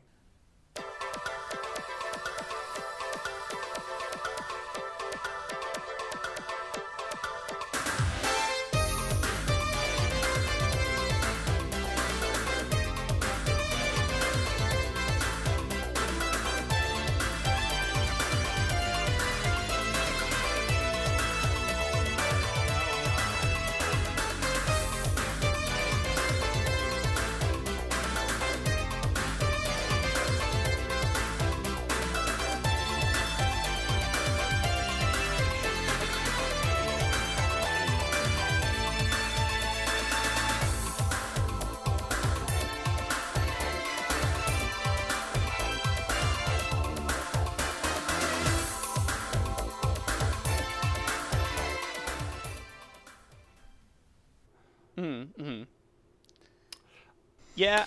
Is this the one with the bat bridge? No. Okay. Wait, no. The game or the level?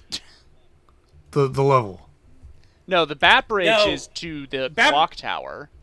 Yes. Okay. Yeah, that's like mandatory. That you have to cross the bat bridge. That Do you want to talk about the bat bridge? I mean, sure, why not? I think like to you guys' point, like the game is fairly easy to get through until at least compared to other Castlevanias. But then you get to this bridge and it's just like it's collapsing, so it may as well be like an auto scroller, and it's just this constant barrage of bats. Some of the bats have swords. And if you don't deal with them like the timing, the way the game wants you to, there's just no like coming back from it. Like if you make a mistake, like you can possibly recover. Like there's times where like you're on a collapsing piece of bridge and you can jump at just the right time and get back on, but it's like you're so far behind. It's almost like trying to catch up in like a busy Guitar Hero section when you mess up. And it's just like your brain just can't. You get overwhelmed. It definitely feels like one of those older levels where it's like we want the player to burn through all their excess hearts. Yeah, that's pretty much the first time I beat it. It was just like, all right, I'm just gonna get the axe and I'm just gonna stop, throw, and I don't know how y'all feel about this concept I'm gonna introduce real quick. But like that bat bridge feels like an NES moment, and like the game is like. It's hard to describe. I only noticed it when I was playing Richter this time around. Is a lot of the enemies require a lot of multi hits and have like a lunge forward. So a lot of like the Richter gameplay is like I go in, I whip as much as I can before the animation happens, a little like Dark Souls, and then I back away before the lunge happens.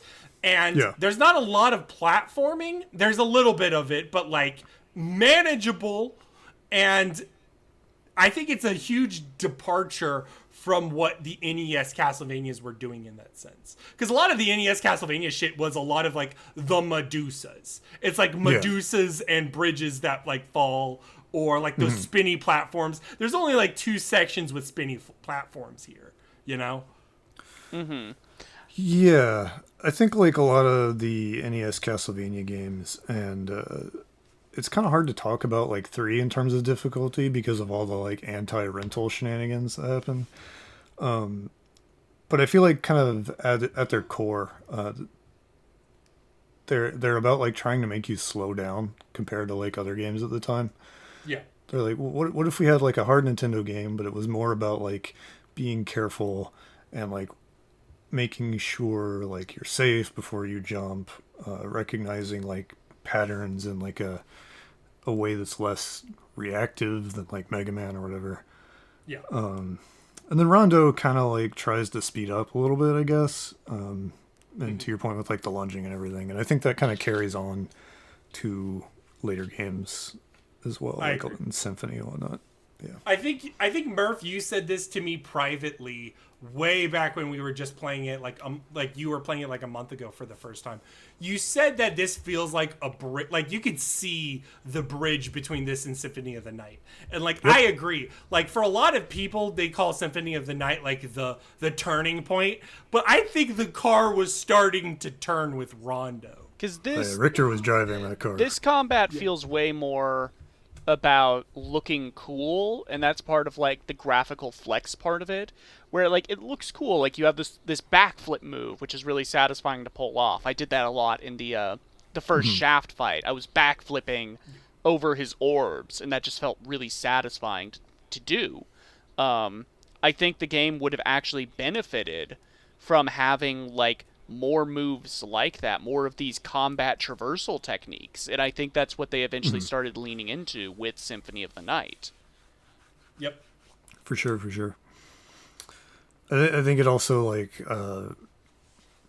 this is like in retrospect once Iga has the reins, but I feel like a lot of that really fed into the whole like Richter as this like Adonis-y, like himbo version of the Belmonts. Like he's the strongest, but he's also like really like mentally weak, and I think a lot of that comes from just the way he's presented in Rondo. He's the Hal Jordan of the Belmonts. Yeah. Yeah, that makes sense. Yeah. And that ends up feeding into like the later lore really heavily and so on and so forth. But you want to know my moment of gamer weakness playing this that I'm just kind of done with in games like this. No more seeking projectiles in games where you don't have omnidirectional attacking. That's what I'm gonna say. I felt like when I did find moments of bullshit, it was because of the enemy had shot out some sort of seeking projectile that I had no way of actually like hitting due to like the spacing and how fast it was moving. It always felt like free damage. And that was something the NES games had a lot. Like back in the Castlevania 3 episode, we talked about a lot of the bosses there were just dudes that floated around towards you. Yeah. And this game has less of that, but it makes those moments of frustration, like with the Bat Bridge, that much more apparent. Mm-hmm.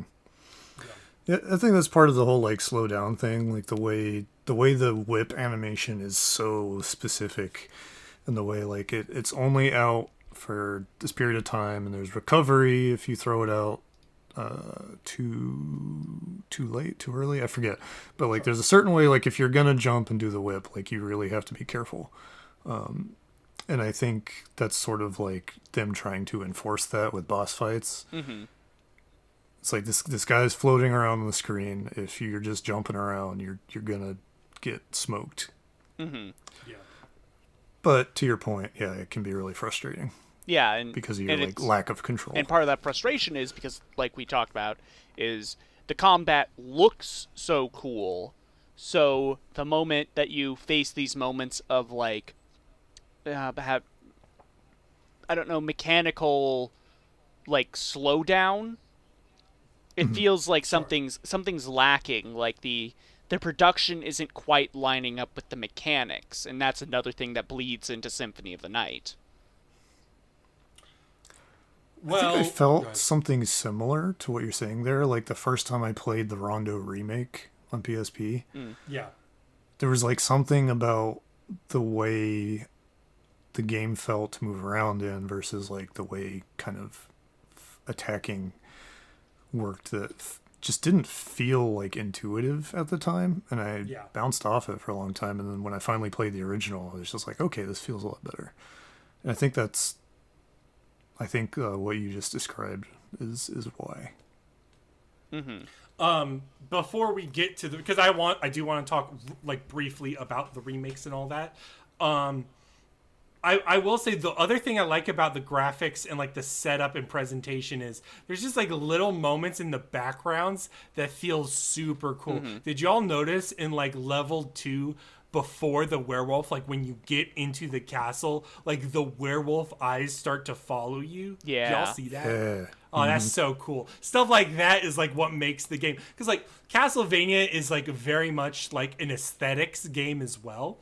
And I think Rondo, because of its tech, really succeeds in aesthetics, at least during the actual moment-to-moment gameplay. Mm-hmm. And that's sure. that level specifically is done to like sort of fuck with you a bit, because it's the entrance to Dracula's castle. This is the first level of Castlevania 1. You know, the layout is the same, and then the walls explode, and there's like this half-formed minotaur creature chasing you. Oh man. Yeah, and during the chase is like the first maiden you can rescue, and it's Maria, and like that's such a weird key to find. Mm-hmm. You know what I mean? But it's something you like, notice as you're running from it. Like I immediately picked up because I was hitting the candles. I was like, "Hey, that was a key. I need to go back and get that key." Yes. Like I didn't even know there was a rescuing maidens mechanic. I only rescued one maiden. Yeah, well, R.I.P. the maidens then. Mm-hmm. Maidenless. Absolutely maidenless behavior. Yeah, truly. The maidens aren't super helpful though. In the remake, they make the maidens more helpful in an obtrusive way by like creating obstacles in routing that forces you to save maidens beforehand. So basically, like in the remake, you can access all the maidens, but there's like these walls, and if you rescue a maiden, you'll be able to break down the wall so you can access further routes. I don't like that system, but I do appreciate the idea of being able to save the maidens in one go and not in an obtuse way. Yeah. Mm-hmm. Well, I guess it's kind of their way of making it so rescuing the maidens has more of a payoff, I guess. Yeah. Like there's like a mechanical, you are having an easier time because you went out of your way for this extra thing. Yeah. And that kind of like ties in. It's been a while, but like isn't like unlocking the Symphony and Rondo original ports kind of like related? I don't remember how the Rondo port is accessed. I remember how the Symphony port is accessed in PSP. Don't ask me how I know this. It's in like level 3. It's in alternate level 3. It's like in one of the gravestones you hit. In one of the moments, it basically they're secret items. You would get them in from random pickups or whatever. It's a really cool thing. I don't hate the remake. There's some really cool cinematic moments, and there's voice acting that's better, and they sort of like make the plot more understandable and digestible. Like Annette is more of a character, and like it's much more like Dracula's kidnapping Annette because she's Richter's girlfriend. Okay, and like there's a payoff to not rescuing Annette in the PSP remake. If you do not rescue Annette, she becomes the boss, and she becomes a vampire. So that's super cool, and that was also apparently I've not played like fully into the Super Nintendo Dracula X, but apparently that is like a semi mechanic in Dracula X. For the SNES, if you don't save Annette, apparently she becomes Carmilla. Yeah, so I replayed a bit of Dracula X for this, because now, Dracula X was the first Castlevania game I had ever played. And so having played Rondo now, I went back to it. It is a noticeably, I'm going to say it is more of a classic Castlevania game. Sort of counter to those reasons we were talking about earlier, it just feels more like a classic Castlevania game. And because of that, it feels like it has a lot of the cool factor of Rondo sanded off for a more functional experience, but that results into something that feels like even more forgettable to me. Yeah. Yeah, I think that's pretty on the mark there. Yeah. What was your favorite sub-weapons to use? I am always an axe or a holy water man. The axe is just holy satisfying. Water has a good effect. Yeah. Something about the boomerang in Rondo just feels really strong. I love the cross, man. I'm a cross man, and especially in Rondo, love me some crosses, dog. Oh yeah. It's beautiful. Any final thoughts on Rondo? I feel like we're wrapping up. No, it's just it's a shame that it was like sort of obscured for such a long time, because this feels like an important game, but Yeah. especially for the franchise because it leads into one of like the most famous games ever, Yeah. But yeah, it's a good little artifact. I agree. Yeah, it's definitely my favorite of that kind. I guess people call it Classicvania. That's what Pre-Metroidvania. Yeah, exactly. Like the difficulty factor of it like makes it easier to just kind of like jump back into it and enjoy it without having to think too hard. Like if you replay Castlevania 3, it's like you gotta prepare. It's not a good prepare podcast for game. it mentally. Yeah. No. With Rondo, you can just kind of enjoy the bright colors and cool music and everything. Yeah. The colors are great. Yeah. I love and then I just love how Richter is just so crucial to like all the goofy lore stuff. I remember, Murph, semi aside here, I remember when we were ranking Smash Bros. Characters, and you're like, I'm going to put Simon in, I think, A tier or something. And you were like, I'm going to put Richter in D tier. And I had to, beg you. I was like, please put Richter in the at least same tier as Simon. How do you feel about Richter now? In terms of Smash? No, just in terms of I get the appeal. I definitely do get the appeal. I could see why people were excited for him to be in Smash, because other than Simon, and I'm gonna say Trevor, he feels like one of the more iconic Belmont characters outside of some of those DS titles, I'm gonna guess. But yeah. I would say it's Simon and Richter. It's just an odd thing for the Smash, the Simon and Richter. I don't know, something about that just still doesn't click in my brain. I think it really just comes across as Sakurai was a huge fan of the Richter games. He loves got good taste. Castlevania. He loves Fatal Fury. Mm-hmm. Yeah. And you know what? Let him cook. Yeah. Yeah, exactly. You have to put Simon in. There's a gun to your head by Konami, but you can also throw in a Richter, and that's what he did. Mm-hmm. Mm-hmm. To be fair, you also got Simon and Richter and Bomberman. So I can't believe this is now a Smash podcast, but I can't believe Bomberman's a fucking assist trophy. That's pretty heinous, yeah. That's disgusting. There's like 20 people are upset Fire about Emblem Waluigi. characters. Yeah. I don't feel that way about Waluigi. Yeah. But Bomberman is the real Smash crime. So what the fuck is this? Alucard is an assist trophy, as is Zero from Mega Man. I don't know. I love Rondo of Blood. It's a great game. Yep. Absolutely. I can see why it Is got it the time Netflix adaptation. Oh shit! What were your thoughts on the Netflix adaptation? It's good. I think it's not this game. No, that's for sure. Yeah. I think I was worried going into it, but I enjoyed it more than I thought I would. Although I have big questions. Go ahead, sir.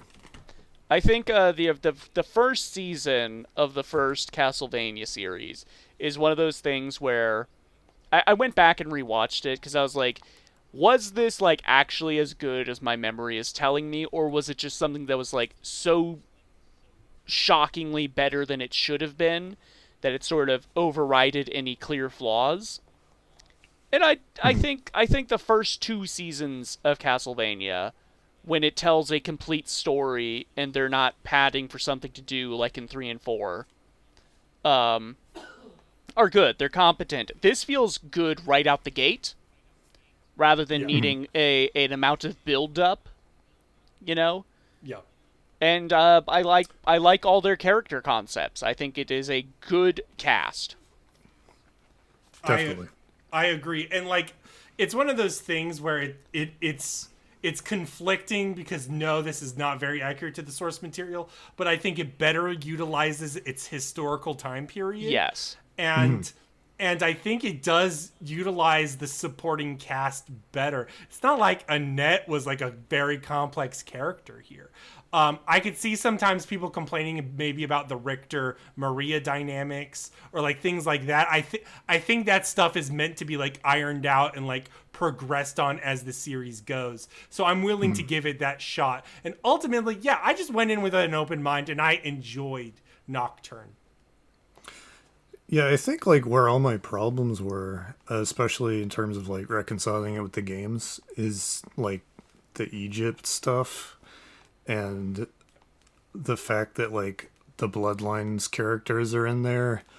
Yeah, and that's weird. Seemingly stop. Like I have so many questions about like if they plan to continue this, and I'm pretty sure like if Adi Shankar gets his way, they will. It's gotten the green light for season 2. It's in production. Yeah, it's just like where are we going to hear Richter say, "Die, monster! You don't belong in this world," except with a few more expletives.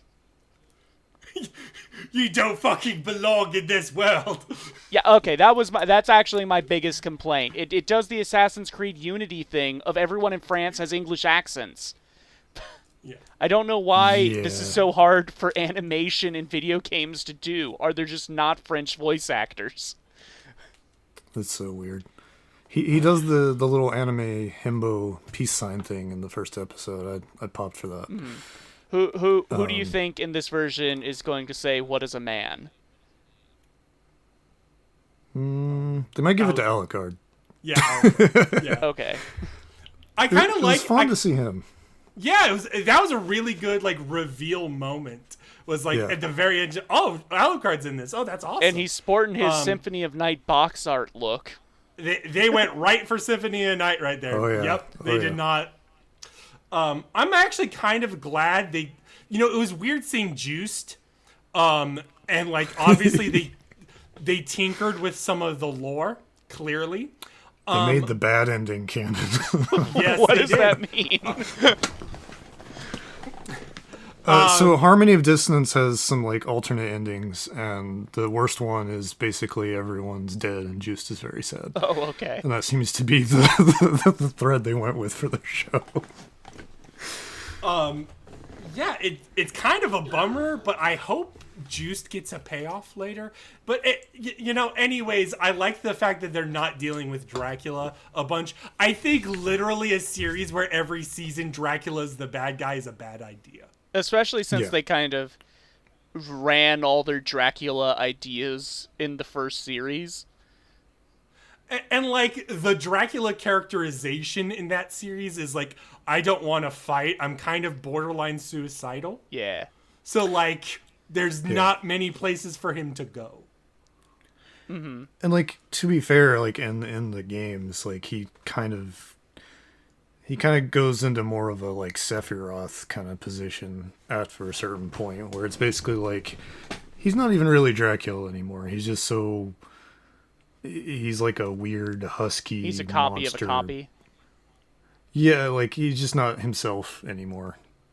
Like he says it even in Symphony. He's like, I'm Rondo technically. He's like, I'm tired of being revived. Like y'all are the ones doing it. I'm going crazy here, and and he goes crazy, and then they have to kill him with the moon. Wow. It's just like I know that they did a pretty interesting job like pulling from other games the first time, but it's like I feel like the connection between Richter and the other stuff later. I have a lot of fun with the Bloodlines part where it's like Richter goes away, he loses, the Belmonts go away. I would like to see a Portrait of Ruin season. Yeah, like I would want to see that. It's like they took the villains from that game and brought them in here in a way that doesn't really do anything for me. So it's like I just like what's the trade-off here? Like They're bringing in weird shit. They brought in Allrox, and I thought that was so weird to bring in Allrox, who is, I guess Murph does not know, he is like a boss in Symphony of the Night. That's all he is. He's like a Nosferatu guy. But they made him hot in this. Yeah. So that's good. So, like, I feel like the writers, they're not, like, I don't think they're hardcore enough that they actually, like, got a hold of it and read it. But there's a novel that is set, I believe, after Dawn of Sorrow that Aurochs is in. Oh, snap. And his personality, my understanding in that book, is very similar to kind of how he's portrayed in Nocturne, and that he's, like, more just kind of observant, fascinated with humans. Yeah, rather than, like, really having, like, he's not machinating problems with them. Yeah. He's just kind of like this aloof weirdo who's just kind of around because he's a vampire. So I thought it was kind of interesting that they sort of seemed to draw from that to some extent. I don't know if it was deliberate or just a coincidence or what, but I do think they have like a lot of unique influences. Like I do like the Lords of Shadow Belmont crest. They did that in the first series. Oh, but yeah, stuff like that is cute. I don't know. I will see season 2. I think we're wrapping up. I think we're wrapping up. I can hear the music. Lucas, yeah, it's happening. Lucas, where can we find you? You can find me on Twitter at Hokuto no Lucas. I'm also on Blue Sky. That's like the same name, basically. Mm-hmm. That's pretty much it. Read my stuff on Shack News, hopefully other places as well. Past work, you can find me on Kotaku, on Prima Games. I think I mentioned Shonen Jump earlier. That was a long time ago, though, so don't worry about it. Yeah. All right. And Murph, where can we find ourselves? We are streaming on the twingeeks.com. Keep your eye out this October. I'm writing an article on my favorite top 10 benevolent Halloween movies. Yeah. Benevolent. Yes, benevolence. You can even go back and listen to the Twin Geeks episode I'm on where I talk about benevolent Halloween and what that means when you break it down as a definition. It's a term I coined, much like Groove Getter and Podcast Game. Okay. An innovator. Yes. Yeah, truly.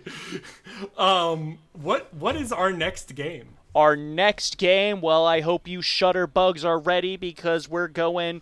oh, damn it, we're going to be lepidopterists for a bit and go hunting some crimson butterflies in Fatal Frame 2, Crimson Butterfly.